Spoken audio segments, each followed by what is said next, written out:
घे. शुभंकर प्रधान यांच्याकडनं आले होते. कमाल आहे. कमाल तू केलीस, त्याने फक्त पावती दिली. नामदेव कोणी तरी घेऊन आले होते हे सगळं. अश्विनी, खरंच खूप छान गोष्ट केलीस तू. हे पण तेच म्हणत होते. आम्हाला खरंच खूप अभिमान वाटतो तुझा. मला अशी बोलले मी फोनवर.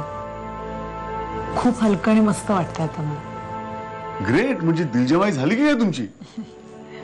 मीता, मला असं वाटतं की आपल्या लोकात आता कितीही येते.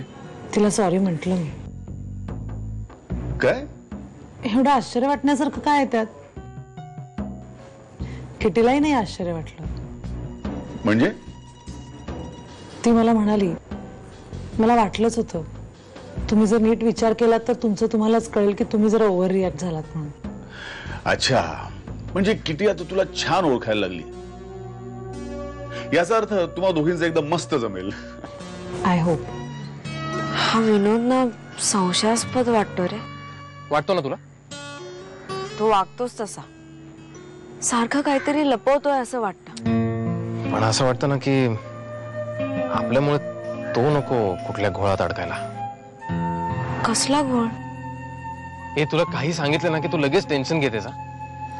तुझ्या या विनोदमुळे काही प्रॉब्लेम व्हायला नको म्हणजे झालं. काही प्रॉब्लेम होणार नाहीये. मी बघतो त्याला. बघतो म्हणजे काय करणार आहेस तू? अगं ये, मी काही मारामारी वगैरे नाही करणार आहे. त्याला जाऊन काढतो मी. जालन्याला जाऊन? नाही, तो इथं कुठं राहतो ते माहिती आहे मला.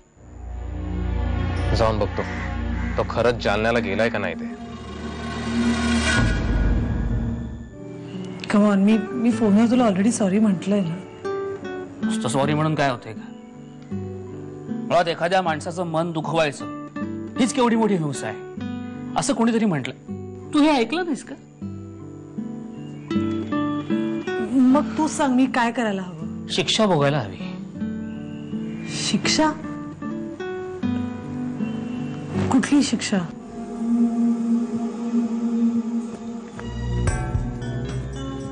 विरोध. अरे तू का रे, काय झालं? एवढा दचकतोस का? तू इथं कसं काय? हेच मी तुला विचारतोय. तू इथे कसा काय? तू जालन्याला चालला होतास ना? हो, जाणार आहे ना आज. उद्या जाणार आहे ना. महाराजांची कृपा आहे. तू फील तर असं दिलंस की तू लगेच निघालास. तुला तसं वाटलं त्याला मी काय करू? अरे इथं असं फार वेळ उभं राहणंही बरोबर नाही. चल मी निघतो.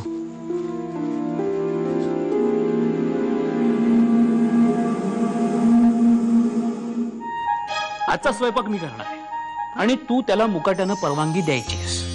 भरपूर जेवायचं आणि जेवण उत्तम झालं होतं, छान झालं होतं असंच म्हणायचं. नॉट नाही, नाटक आहेस तू पक्का. हो का? मग जातो ना मी. अरे बाबा, ओके मान्य. जा तू किचन मध्ये जा, हवं ते कर. ताराबाई आहेत तुला मदत करायला. Okay, thank you ma'am. That's my pleasure. आणखीन एक सरप्राईज आहे. काय? मीरा येते जेवायला. काय सांगतोस? यु नो व्हॉट, ही अशी शिक्षा असेल ना तर मी ती रोज भोगायला तयार आहे. दादा, वहिनी, आशूची काळजी घ्या. मी गेल्यावर ती एकटी पडेल आणि काळजी करत राहील. समीर, अरे आम्ही घेऊ तिची काळजी. आम्ही असताना कशी एकटी पडेल ती? समीर, मी शब्द देते तुला, अश्विनीला मी माझ्या पोटच्या मुलीप्रमाणे सांभाळेन. आणि तुझी अंगठी असेल ना तिच्या पोटात, आणि त्यानेच तर खूप धीर मिळेल तिला. तुमच्या भरोशावर सोडून. समीर, ते नको काय शिकव.